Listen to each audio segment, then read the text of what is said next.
বন্ধুরা, আজকে একটি সত্য ঘটনা তোমাদের সঙ্গে শেয়ার করছি। আমাদের হিন্দু ধর্ম অনুসারে পরিবারের কোনো সদস্যের স্বাভাবিক মৃত্যু ঘটলে নিয়ম মেনে অসুচ পালন করতে হয়। এই 13 দিন পরিবারের সকল সদস্যকে একদম নিরামিষ খেতে হয়, কিন্তু এক পরিবারের সদস্য এই অসুচের মধ্যে বাইরে গিয়ে আমিষ খাবার খায়, আর তারপর থেকে সেই পরিবারে যা ভয়ঙ্কর ঘটনা শুরু হলো সেটা শুনলে গা শিউরে উঠবে। এই পরিবারের সকল সদস্য শ্রাদ্ধের আগের দিন পর্যন্ত মৃত ব্যক্তির উপস্থিতি তারা টের পেত। আজকালকার দিনের ইয়াং জেনারেশনরা তারা না এইসব নিয়ম বা রিচুয়াল তারা মানতে চায় না। তারা ভাবে যে মানুষ তো মারা গেছে, তারপর কেন নিরামিষ খেতে লাগবে। তো নিজের অজান্তেই তারা একটা বিপদ ডেকে আনে। তো আজকের এই ঘটনায় যে অসুচের নিয়ম ভাঙে তার সাথেই ঘটেছিল সেই সব ভয়ঙ্কর ঘটনা। ওকেই সব থেকে বেশি ভয় দেখিয়েছিল। তার সাথে ওর পরিবারের সকল সদস্য মৃত লোকটির শ্রাদ্ধ হওয়ার আগের দিনের পর্যন্ত দরজায় কলিং বেল বাজার আওয়াজ শুনত, এবং তার মনে হতো কে যেন দরজায় নক করছে। আর যে দরজায় নক করার শব্দ শুনত বা কলিং বেলের শব্দ শুনত সেটা ছিল মৃত লোকটির ঘর, কিন্তু ওই ঘরে তিনি ছাড়া আর কেউ থাকতো না। তাহলে ওনার মৃত্যুর পর রোজ রাত 2টো থেকে 3টের মধ্যে কে কলিং বেল বাজাতো? ওটা কি কোনো সংকেত ছিল না অন্য কিছু? এরকম একটা ভয়ঙ্কর ঘটনা আজকে তোমাদের জন্য নিয়ে এলাম। কিন্তু তার আগে তোমাদের যদি এরকম ভৌতিক সত্যি ঘটনা শুনতে ভালো লাগে তাহলে অবশ্যই আমার এই চ্যানেলটিকে সাবস্ক্রাইব করে পাশে থেকো, আর কমেন্ট করে জানিও যে তোমরা কোথা থেকে শুনছো। তাহলে আমিও বুঝতে পারবো যে আমার সাবস্ক্রাইবার বা ভিউয়াররা কোন অঞ্চল বা কোন এরিয়া থেকে আমার এই ভূতের সত্যি ঘটনাগুলো শুনছে। তো চলো বন্ধুরা, আজকের এই ভিডিওটি শুরু করা যাক। আজকের এই ঘটনাটা আমাকে পাঠিয়েছে রাহুল মল্লিক, আর এই ভয়ঙ্কর ঘটনাটি ঘটেছে ওদের পরিবারে। হ্যাঁ বন্ধুরা, রাহুল শিলিগুড়ির একজন সাধারণ ছেলে। ঘটনাটা ঘটে 2022 সালে। রাহুল না এখনও এই ব্যাপারটা বলতে ভয় পায়, কারণ সে বিশ্বাস করে এই যে ভয়ঙ্কর ঘটনাটা তার সাথে ঘটেছে সেটা একমাত্র ঘটেছে ওর অসুচ ভাঙার কারণে। ওর আমিষ খাওয়ার ফলে এই অশুভ শক্তি তাকে গ্রাস করেছে। আসলে বন্ধুরা, রাহুল না শিলিগুড়ির একটা অ্যাপার্টমেন্টের একটা ফ্ল্যাটে ওর মা বাবা আর ওর বোনের সাথে একসঙ্গে একটা পরিবারে থাকতো, 4 জন সদস্য। রাহুলদের ফ্ল্যাটটা যেখানে ছিল তার সামনেই ছিল ওর কাকার অ্যাপার্টমেন্ট। আসলে এই যে জায়গাটা যেখানে অ্যাপার্টমেন্টটা তৈরি হয়েছে সেই জায়গাটা আগে রাহুলদেরই ছিল। তো একটা সময় রাহুলের কাকা এবং রাহুলের বাবা সবাই মিলে সিদ্ধান্ত নেয় এই জায়গাটা প্রমোটারের হাতে দিয়ে দেবে। তো প্রমোটার যখন অ্যাপার্টমেন্ট বানিয়েছে তখন তারা একটা একটা করে ফ্ল্যাট পেয়েছে, মানে রাহুলরা একটা ফ্ল্যাট পেয়েছে, রাহুলদের বাবা একটা ফ্ল্যাট পেয়েছে। কিন্তু এই কাকা অবিবাহিত ছিল, আর রাহুলদের সাথে না তার সম্পর্ক এতটা ভালো ছিল না। মানে কোনো কারণে তাদের কিছু পারিবারিক সমস্যার জন্য রাহুলদের সাথে ওনার সম্পর্ক অতটা ভালো ছিল না। যাই হোক, একদিন ডিসেম্বর মাসের সকালে একটা ঘটনা ঘটল। তার ঠিক 3 দিন আগ থেকেই রাহুল বা রাহুলের বাড়ির সদস্যরা রাহুলের কাকাকে দেখেনি। আসলে রাহুলের কাকা মেডিকেল রিপ্রেজেন্টেটিভের চাকরি করত। এই কারণে রাহুলের কাকাকে মাঝে মাঝে পাহাড়ে গিয়ে 1-2 দিন থাকতে হতো। তো প্রথমে তারা সেটাই ভেবেছে যে সেটা সাধারণ বিষয়, না দেখাটা।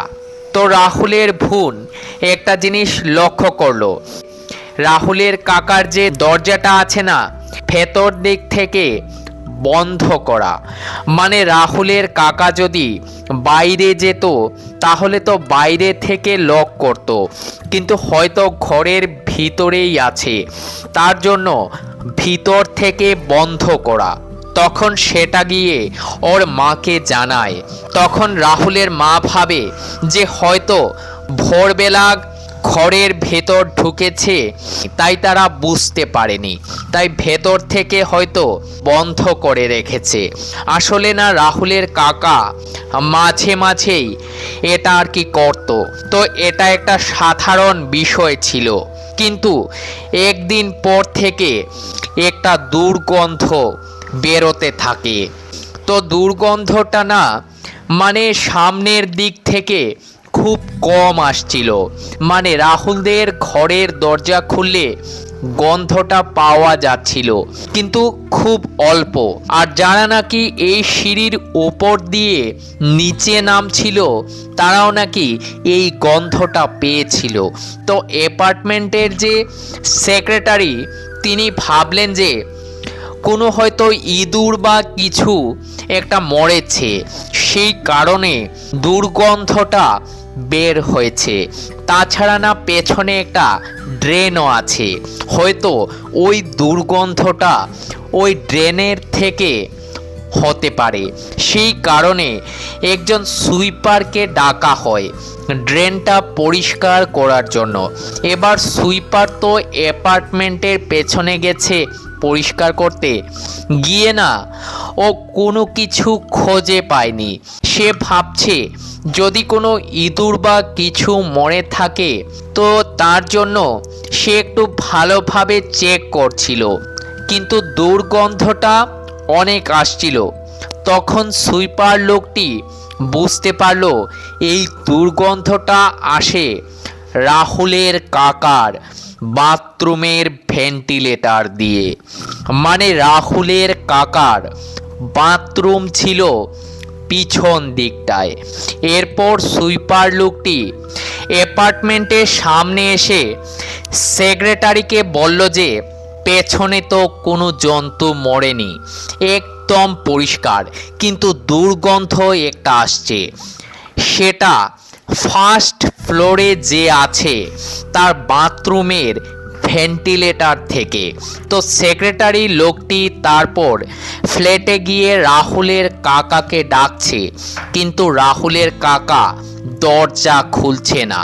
আসলে রাহুলের বাবা বা কাকা যখন প্রমোটারকে ফ্ল্যাটটি দিয়েছিল, মানে অ্যাপার্টমেন্টটা বানাতে দিয়েছিল, তখন তারা ফার্স্ট ফ্লোরটি কিনেছিল। যাই হোক, এরপর রাহুলের মাও বের হয় যে কি হলো, ডাকাডাকি করছে। তখন ওই সেক্রেটারি জিজ্ঞেস করলো রাহুলের মাকে যে ইনি কোথায়, যে শুভর কাকু কোথায়। তখন রাহুলের মা বলছে আমি ওনাকে মোটামুটি 3-4 দিন হলো দেখতে পাইনি। তো সেক্রেটারির মনে হয় একটা সন্দেহ জাগলো যে কোনো ঘটনা হয়তো ঘটেছে। এবার আরও ফ্ল্যাটের যারা সদস্য আছে সবাই এসেছে, সবাই এসে ডাকাডাকি করছে, কিন্তু রাহুলের কাকু দরজা খুলছে না। বাধ্য হয়ে তারপর পুলিশকে ইনফর্ম করা হয়। পুলিশও এসে ডাকাডাকি করছিল, কিন্তু দরজাটা কেউ খুলছে না। এবার পুলিশ কি করলো, ওই যে লকটা ছিল সেই লকটা ভেঙে ফেললো। লকটা ভেঙে যেই দরজাটা খুলছে না, এমনি একটা বাজে পচা দুর্গন্ধ সবার নাকে টক টক করে লাগলো। সবাই তখন নাকে মুখে রুমাল দিয়েছে, কারণ সবাই বুঝতে পেরেছে কিছু একটা খারাপ হয়েছে। এরপর পুলিশ সবার আগে বাথরুমে গেল, আর বাথরুমের দরজাটা ভেজানো ছিল। ওটা খুলতেই দেখতে পেল রাহুলের কাকু সেখানে না মরে পড়ে আছে, আর ওনার গা পচন ধরেছে এবং মাছিরা ফেন ফেন করছে। সেই কারণে দুর্গন্ধটা আরও ছড়িয়েছে। রাহুলের মা বাবা বোন এই ভয়ঙ্কর দৃশ্যটা দেখেনি, আর দেখবেই বা কী করে, যে কন্ডিশন ছিল দেহটার, কিন্তু রাহুল ও রাহুলের বাবা দেখেছে। যাই হোক, এরপর পুলিশ অ্যাম্বুলেন্স রেখে একটা প্লাস্টিকের মধ্যে মুড়ে তারপর সেখান থেকে নিয়ে যায় এবং পোস্টমর্টম করে, কারণ মৃত্যুটা কি করে হয়েছে সেটা তো জানতেই লাগবে। যাই হোক, এবার ওই গন্ধটা তো তখনও বেরোচ্ছিল এবং মাছিও তো তখন ভন ভন করছিল। তাই সেক্রেটারি সেই ঘরে আর কি, মানে রুমটায় ফ্রেশনার দিয়ে দেয়, যাতে গন্ধটা যতটা কম আর কি পাওয়া যায়। কিন্তু ওই রুমটা কাউকে দিয়ে পরিষ্কার করতে পারবে না যতক্ষণ না পোস্টমর্টম রিপোর্ট আসে। যাই হোক, পরের দিন পোস্টমর্টম রিপোর্ট এলো।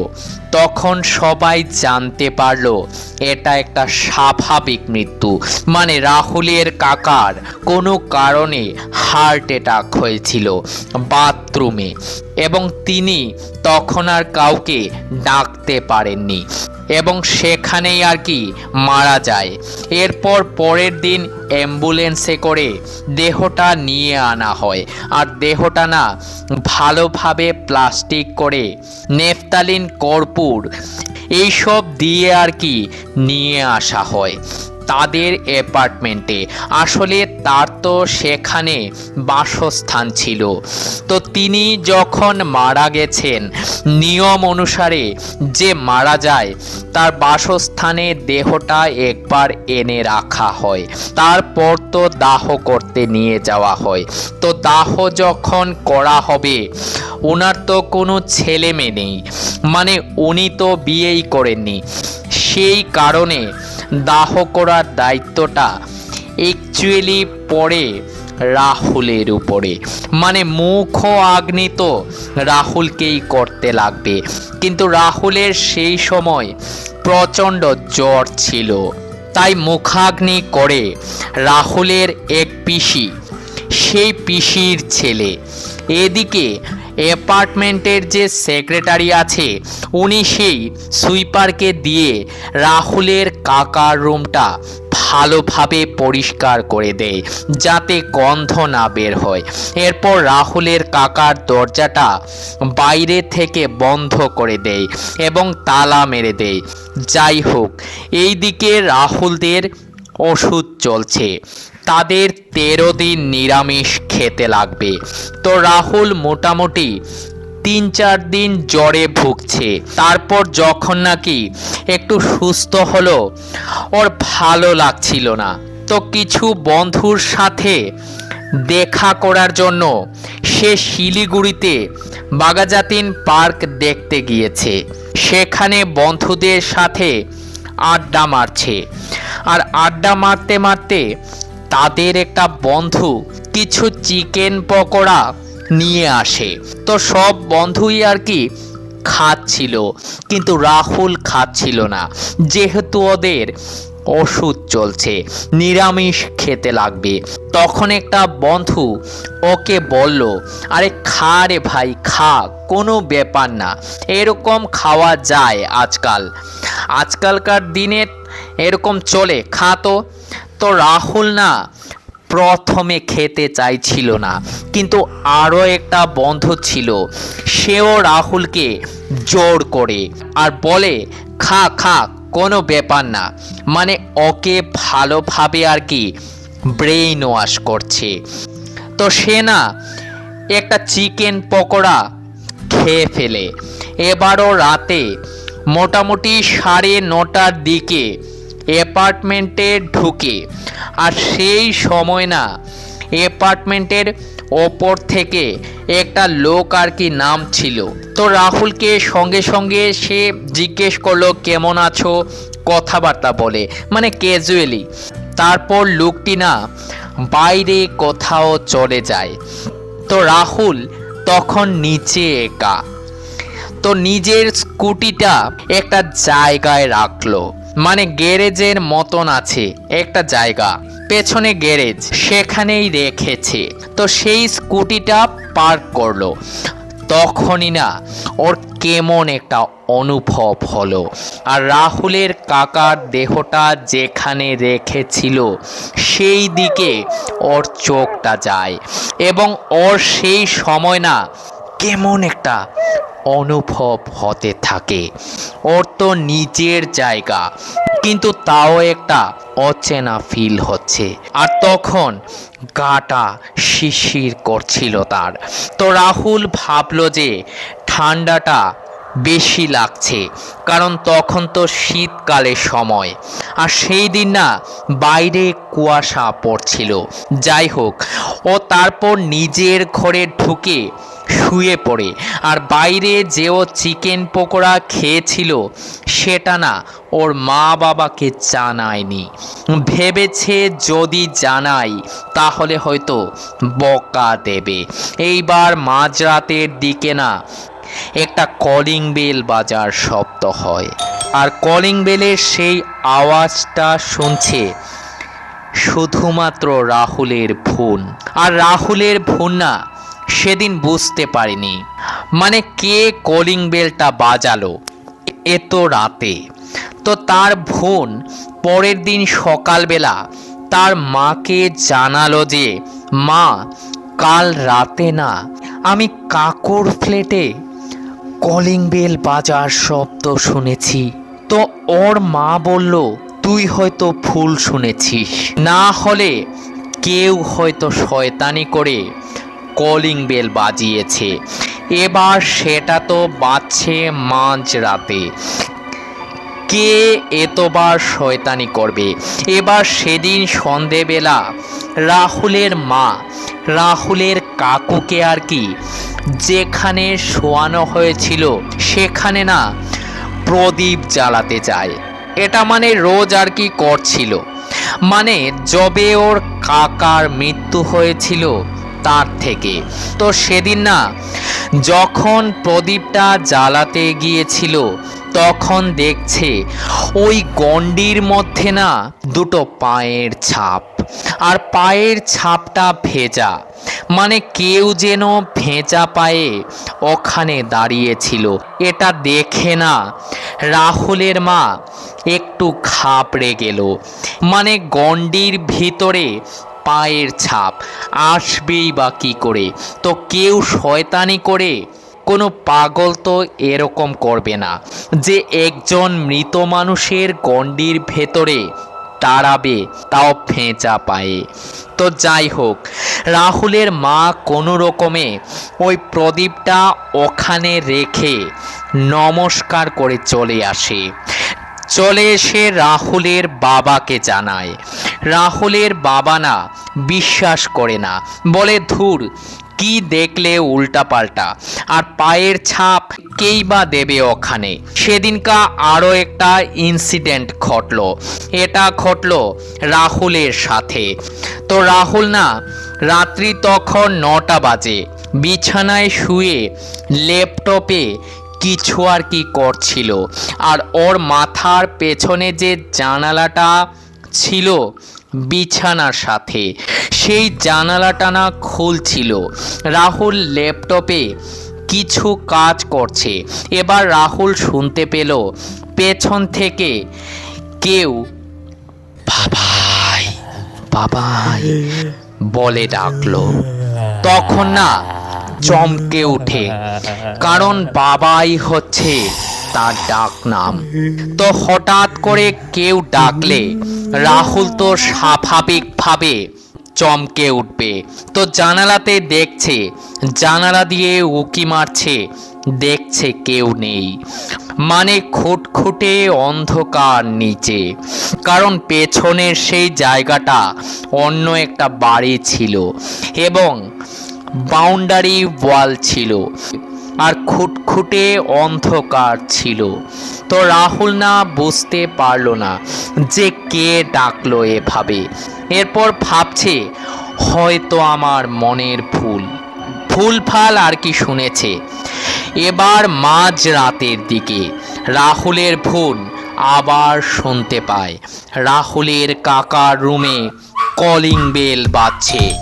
তো রাহুলের ফোন না উঠে ওর মার রুমে যায় এবং গিয়ে ওর মাকে বলছে, মা তুমি শুনতে পেলে?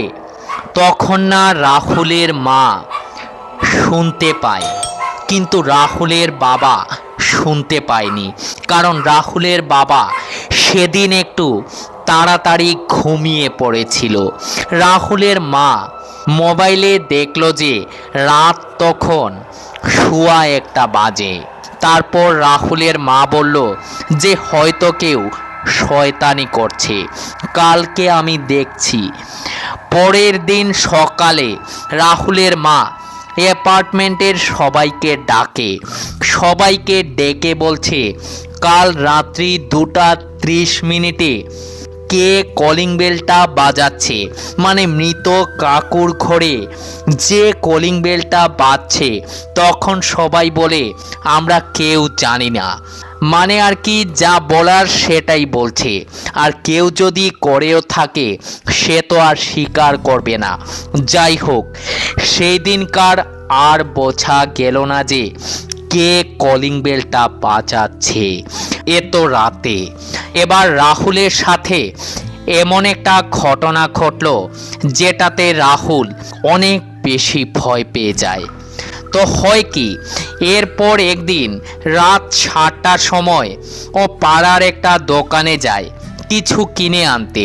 তো যখন ফিরে আসছিল তখন সে নিজের ফ্লোরে ঢুকতে যাবে, তখন না সে শুনতে পায় ওর কাকুর রুম থেকে ফিস করে কথা বলার আওয়াজ হচ্ছে। ওনা একটু চমকে গেল যে কাকুর রুমের ভেতর থেকে ফিস করে আওয়াজ হচ্ছে। ও কি করে দরজার মধ্যে কান পেতে যে কি হচ্ছে সেটা শোনার জন্য। যখন কানটা পাতল তখন না ভেতর থেকে শুনতে পায় বাবাই বাবাই এরকম বলে ওকে কেউ ডাকলো। ও শুনে না প্রচণ্ড ভয় পেয়ে যায়।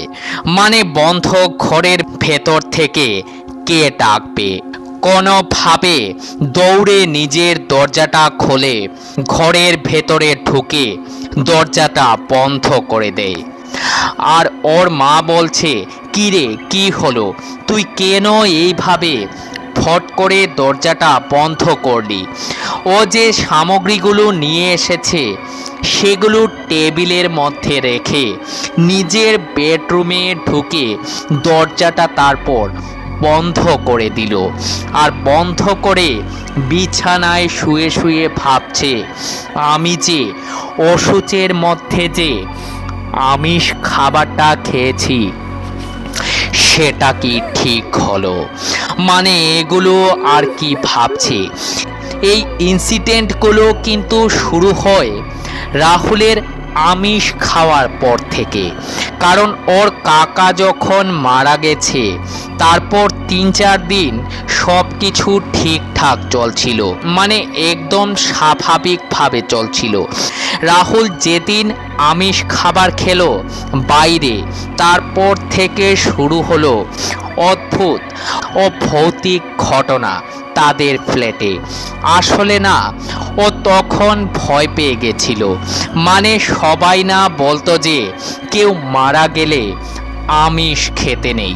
তখন ওর সাথে যেসব ইনসিডেন্টগুলো হচ্ছিল ও প্রচণ্ড ভয় পেয়ে গেছে। তখন সে ভাবছে আমি যে আমিষ খাবারটা খেয়েছি এটার জন্যই হয়তো খারাপ ঘটনাগুলো ঘটছে। এবার না সেদিন রাতে রাহুলের মা অনেকক্ষণ আর কি বসে থাকে, মানে কলিং বেল কে বাজাচ্ছে সেটা আর কি দেখবে। তো অনেক রাত্রি পর্যন্ত তিনি বসে আছেন, মোবাইল দেখছেন নিজের। ঠিক রাত্রি সোয়া একটা বাজে, তখন কলিং বেলটা আবার বাজলো। তো রাহুলের মা তাড়াহুড়ো করে দরজার মধ্যে যে ডোর ভিউয়ার আছে না ওটা দিয়ে উঁকি মারলো আর দেখলো কেউ নেই সেখানে। মানে কেউ যদি থাকে তাহলে সে তো কলিং বেলটা বাজিয়ে দৌড়ে হয়তো পালিয়ে যাবে, না হলে দৌড়ে হয়তো নেমে যাবে, সেটার একটা শব্দ তো শুনবেই। কিন্তু কারোর শব্দ শোনা গেল না, শুধু কলিং বেলটার আওয়াজ হলো। তো রাহুলের মা না দরজাটা খোলে, আর দরজার সামনে না কলাপসেবল গেটটা লাগানো, কিন্তু রাহুলের মা কিছুতেই বুঝলো না যে একা একা কলিং বেলটা কি করে বাজলো। তারপর না উনি ভয় পেয়ে যান, আর ওনার সাহস হয়নি যে কলাপসেবল গেটটা খোলে বাইরে তাকিয়ে দেখবে। যাই হোক, তিনি আবার দরজাটা বন্ধ করে দেন, নিজের রুমে গিয়ে রাহুলের বাবাকে বিষয়টা বলেন। তো রাহুলের বাবা না ওটা শুনে একটু চিন্তিত হলেন যে ওনার ভাই মারা গেছেন, তার মধ্যে রোজ রাত সোয়া একটা থেকে রাত আড়াইটের মধ্যে এরকম প্রতিদিন ঘটনা ঘটছে। এবার ভোরবেলার দিকে রাহুলের বাবা না বাথরুমে যাচ্ছিল, বাথরুমে যাবার সময় শুনতে পেয়ে রাহুলের ঘর থেকে রাহুলের না গুনগানির আওয়াজ হচ্ছে। তো এটা শুনে না তিনি ঘাবড়ে গেলেন যে রাহুল গঙ্গাচ্ছে রুমে। রাহুলের মাকে তিনি ডাকলেন, তখন ওরা দরজায় ধাক্কা দেয়, কিন্তু রাহুল দরজা খুলছিল না। ও মানে তখনও হুঁশটা ফিরছিল না। রাহুল গুঙ্গাচ্ছে, তখন ওর মা বাবা দরজা না ধাক্কা দিতে থাকে। দরজার যে ছিটকিনিটা ছিল সেটা ভেঙে যায়, তখন না দরজাটা খুলে যায়, আর তারা দেখলো রাহুল না বিছানার মধ্যে শুয়ে গুঙ্গাচ্ছে, আর ওর দেহটা কাঁপছে, মানে ও ভয় পাচ্ছে কোনো কিছু। তারপর রাহুলের মা ওকে ঝাঁকুনি দিয়ে জাগায়, আর জাগার পর না ও ধরপড় করে বিছানায় উঠে বসে আর হাঁপাতে থাকে। তখন রাহুলের মা ওকে জল দিল, জল টল খেলো। তারপর যখন একটু স্বাভাবিক হলো তখনও বলছে, মা আমি না খুব বাজে একটা স্বপ্ন দেখলাম কাকুকে দিয়ে। তখন ওর মা বাবা বলল, কেন রে, কি হয়েছে? তখন রাহুল বলছে, আমি বিছানায় শুয়ে আছি আর আমার মনে হচ্ছে কাকু আমার পাশ দিয়ে পায়চারি করছে আর আমার দিকে একভাবে তাকিয়ে আছে, আর কাকুর গা থেকে বাজে দুর্গন্ধ বেরোচ্ছে। এটা শুনে রাহুলের মা বাবা প্রচণ্ড ঘাবড়ে গেল, মানে তারা বুঝতে পারছে তাদের অ্যাপার্টমেন্টে বা তাদের ফ্ল্যাটে কিছু একটা সমস্যা হচ্ছে। রাহুল কিন্তু তখনও জানায়নি যে সে বাইরে চিকেন পকোড়া বা আমিষ খাবার খেয়েছে। পরের দিন সকালে রাহুলের বাবা একজন পুরোহিতের কাছে যায় এবং জানতে চায় যে রাহুলের কাকুর মৃত্যুর সময় কোনো দোষ পাওয়া গেছে কিনা।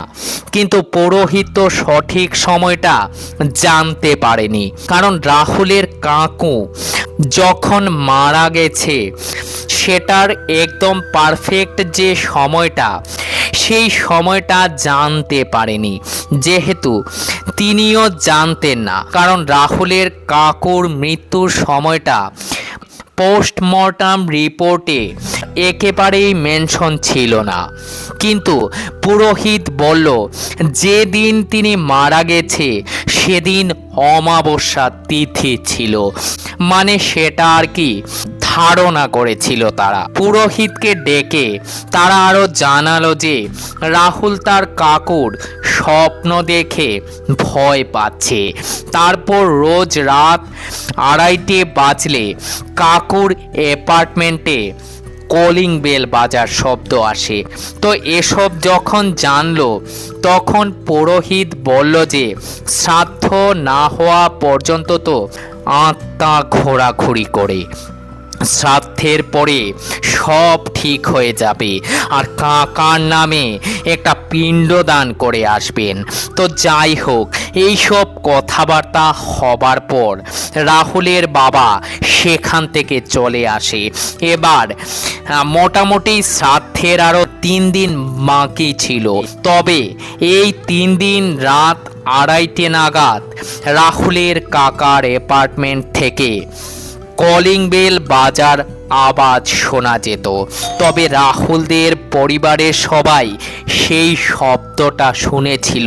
এরকম সেদিন দুপুরবেলা রাহুল তার ঘরে আর কি ঘুমোচ্ছিল, আর মাথার কাছে যে জানলাটা ছিল সেটা খোলাই ছিল। তখন শ্রাদ্ধের আর কি 2 দিন বাকি ছিল। দুপুরবেলা সে ঘুমোচ্ছে চাদর গায়ে দিয়ে, আর ওনার ডান দিকে কাঁধ হয়ে শুয়েছিল। হঠাৎ করে ওর অনুভব হলো ওর খাটের উপরে কেউ যেন উঠল। ওনা ঘুমের চোখে তন্ত্রার মধ্যে ছিল। তারপর ও অনুভব করলো কেউ যেন ওর পাশে শুয়ে ওর মাথার পেছন দিকটায় হাত বোলাচ্ছে। ওর গাটা তখন শিরশির করে ওঠে। ও প্রথমে ভেবেছিল ওর মা হয়তো এসে ওর মাথার মধ্যে হাত বোলাচ্ছে, মানে ঘুমের চোখে ছিল। তো তখন সেটাই ভেবেছিল সে। ঠিক তখনই না ও একটা পচা দুর্গন্ধ পেল, মানে যে দুর্গন্ধটা ওর কাকুর রুম থেকে ভেসে আসছিল, ওরকম একটা দুর্গন্ধ ওর নাকে আসে। আর সঙ্গে সঙ্গে ওর ঘুমটা ভেঙে গেল এবং ও সঙ্গে সঙ্গে চোখটা খুলল আর দেখতে পাচ্ছে সামনে দরজাটা বন্ধ। মানে ও যখন ঘুমাতে গিয়েছিল তখন দরজাটা বন্ধ করেছিল। এবার রাহুল যখন বুঝতে পারল যে তার মাথায় কেউ হাত বুলোচ্ছে আর ও দেখছে সামনে দরজাটা বন্ধ, ভাবুন তো সিচুয়েশনটা কি হতে পারে। কোনোভাবে ও চিল্লিয়ে ওর মাকে ডাকে, আর ওর মা বাবা সেদিন পাশের ঘরে ছিল। রাহুলের চিল্লানোর আওয়াজ শুনে তাড়াহুড়ো করে রাহুলের ঘরে যায়, কিন্তু রাহুলের দরজাটা যেহেতু বন্ধ ছিল তাই খুলতে পারছিল না। ভেতর থেকে ডাকছে যে কি হয়েছে। এদিকে না রাহুলও তখন পৌঁছে যাচ্ছে ওর মাথায় কেউ হাত বুলোচ্ছে, আর রাহুল যে ঘুরে দেখবে সেটা সাহসও পাচ্ছে না সে। মানে রাহুল বুঝে গিয়েছিল যে ওর পেছনে কেউ একজন আছে। ও কিন্তু তখনও চিল্লাচ্ছে। এরপর রাহুলের বাবা জোরে জোরে একটা ধাক্কা মারে আর ছিটকিনিটা খুলে যায়। আসলে ছিটকিনিটা ভাঙা ছিল। ভাগ্য ভালো ছিল তার যে ছিটকিনিটা ভালোভাবে লাগানো ছিল না, তাই ধাক্কা মারার সাথে সাথেই ছিটকিনিটা সাথে সাথে খুলে যায়। তখন ওর বাবা দেখলো যে রাহুল ঘেমে গিয়েছে ও ভয়ের চোখে কাঁপছে। আর রাহুলের মা বাবা বলল যে কি হয়েছে, চিল্লাচ্ছিস কেন? তখন সে আমিষ খাওয়ার ঘটনাটা ওর মা বাবাকে জানায় এবং এটাও বলে যে তারপর থেকে তার সাথে এমন ইনসিডেন্ট হচ্ছে। তারপর ওর বাবা মা ওকে বকা দেয়। তারপর একজন পুরোহিতকে ডেকে রাহুলকে একটা কবজ জল পোড়া এনে দেয়। তারপর থেকে শ্রাদ্ধের দিন অবধি তার মা বাবার সাথে রাতের বেলা ঘুমোতো সে। মানে শ্রাদ্ধের আগ অবধি তো এটা বাড়ি থেকে যাবে না, তবে শ্রাদ্ধের আগ অবধি রোজ রাত 1টা থেকে 2:30-র ভেতর কলিং বেল একবার বাজতো।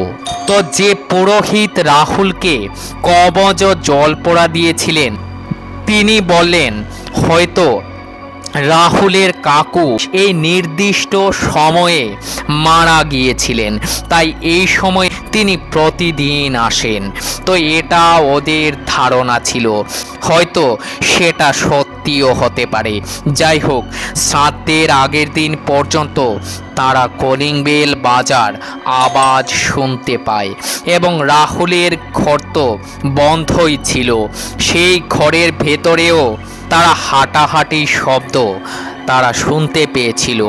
কিন্তু অদ্ভুত বিষয় হলো শ্রাদ্ধ হওয়ার পর থেকে আর কলিং বেলের শব্দ ওরা কখনো পায়নি এবং ভবিষ্যতেও শোনেনি।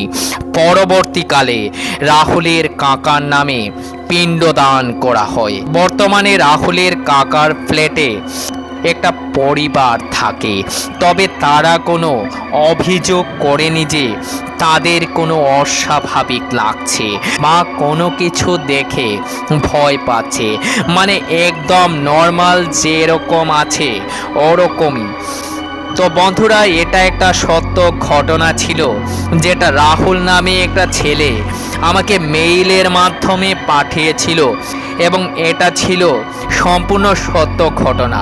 তো বন্ধুরা, অবশ্যই কমেন্টে জানাবেন যে আপনারা আমার ঘটনাগুলো কোথা থেকে শুনছেন এবং কোন অঞ্চল থেকে শুনছেন। এতে আমিও জানতে পারবো যে আমার ভিউয়ার্স এবং আমার অডিয়েন্সরা কোন জায়গা থেকে আমার এই হরর সত্য ঘটনাগুলো শুনছে। তো বন্ধুরা, আজকের জন্য এই পর্যন্তই।